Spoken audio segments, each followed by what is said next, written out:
रजरप्पा पहुंचकर रामगढ़ एसपी ने की मामले की जांच। रजरप्पा मारपीट मामले में 5 पुलिसकर्मियों को सस्पेंड किया है। बैठक पर सुदृढ़ की जाएगी व्यवस्था। देश के प्रसिद्ध शक्तिपीठ रजरप्पा मां छिन्नमस्तिका मंदिर में श्रद्धालुओं से मारपीट मामले की जांच रामगढ़ एसपी अजय कुमार ने की है, जहां खुद घटनास्थल पर पहुंचकर एसपी स्थानीय पंडा समाज, दुकानदार व अन्य लोगों से बात की। एसपी अजय कुमार ने पुलिसकर्मियों से की भी परिस्थिति में आपा नहीं खोने व विधि सम्मत कार्रवाई का निर्देश दिया। वहीं मीडिया से बातचीत में एसपी अजय कुमार ने कहा कि मामला संज्ञान में आते ही शामिल 4 जेप के जवान व एक होमगार्ड को सस्पेंड कर दिया गया है। साथ ही नए जवानों की प्रतिनियुक्ति भी कर दी गई है। उन्होंने कहा कि जल्द ही एक बैठक कर मंदिर व्यवस्था सुधारा जाएगा ताकि श्रद्धालुओं को कोई भी परेशानी ना हो। तो आइए सुनाते हैं कि रामगढ़ के एसपी अजय कुमार क्या कुछ इस घटना को लेकर कह रहे हैं। आइए सुनाते हैं आगे।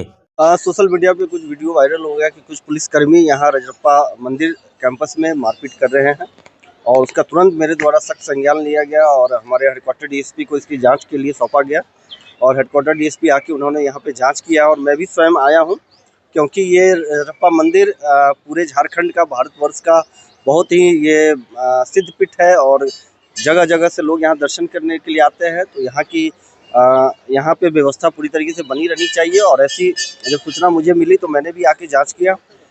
जो निकास द्वार है वहाँ पे कई सारी दुकानें हैं, उन दुकानों के दुकानदारों से पूछताछ की। इसके अलावा जो पंडा थे, जो भी फोटोग्राफर थे, जो कुछ व्यक्ति थे, आम व्यक्ति थे, उनसे भी पूछताछ की।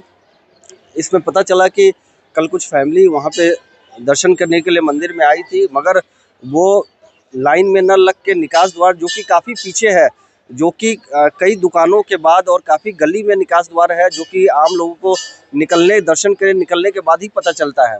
मगर एक फैमिली वहाँ पे पहुँच गई थी और उनके साथ में एक बुजुर्ग थे जिनको कि मानवीय आधार पर, बच्चे थे उनको मानवीय आधार पर वहाँ से दर्शन के लिए पुलिसकर्मी के द्वारा जाने दिया गया। मगर एक पुरुष थे जो कि काफ़ी जिद कर रहे थे कि हमको इसी द्वार से जाना है, मगर उनको रोका गया कि नहीं, यहाँ से दर्शन के बाद निकलते हैं, यहाँ से घुसने का परमिशन नहीं है।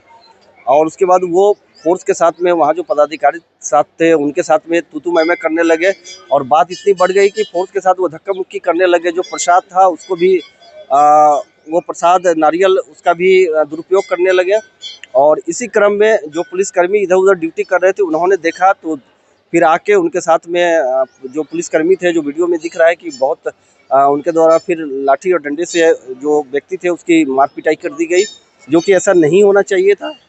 अगर कोई व्यक्ति अपनी नियम को तोड़ता है या कोई व्यक्ति अगर किसी कर्मी के साथ में मारपीट, गाली गलौज करता है तो उसको आप थाने ले जाकर उसको जो विधि सम्मत कार्रवाई है वो करिए। और इसी क्रम में उनकी वैसे पुलिसकर्मियों की जांच के क्रम में दोषी पाया गया है और वैसे 5 पुलिसकर्मियों पे कार्रवाई की गई है और उन 5 पुलिसकर्मियों को मेरे द्वारा तुरंत उनको निलंबित कर दिया गया है, सस्पेंड कर दिया गया है, जिसमें 4 जैप के जवान हैं और एक गिरी रक्षक है। और निर्देश दिया गया है कि आगे ऐसा घटनी एक जो मंदिर कमेटी है, जो पंडा है, दुकानदार है और यहाँ पे जो सीओ साहब है, हमारे थाना प्रभारी डीएसपी है, उनके द्वारा मेरे द्वारा ये किया गया है कि उनके साथ एक बैठक करके और मंदिर को कैसे अच्छे से और सुचारू रूप से चलाया जाए, क्योंकि हर संडे को और त्यौहार के दिनों में हज़ारों की संख्या में भीड़ रहती है। कल भी लगभग 10 से 15 हज़ार श्रद्धालु लाइन में लगे हुए थे और अलग से फोर्स को मेरे द्वारा भी ब्रीफिंग किया जाएगा और हमने डीएसपी को भी बताया है कि समय समय पर आके फोर्स को ब्रीफिंग करना है, क्योंकि फोर्स भी सुबह से शाम तक एक पैर पे खड़े होकर यहाँ पे लोगों की सेवा करती है, लोगों को दर्शन करवाती है। लेकिन कुछ पुलिसकर्मी होते हैं जो कभी कभी अपना आपा खो देते हैं, जो कि ऐसा नहीं होना चाहिए, क्योंकि इससे हमारी प्रतिष्ठा जुड़ी हुई है। किसी भी अगर श्रद्धालु कोई गलती करता है तो उसके साथ में जो विधि सम्मत कार्रवाई हो वो किया जाना चाहिए, न कि उनके साथ मार पिटाई की जानी चाहिए। ये ब्रीफिंग मेरे द्वारा भी फोर्स को किया गया है।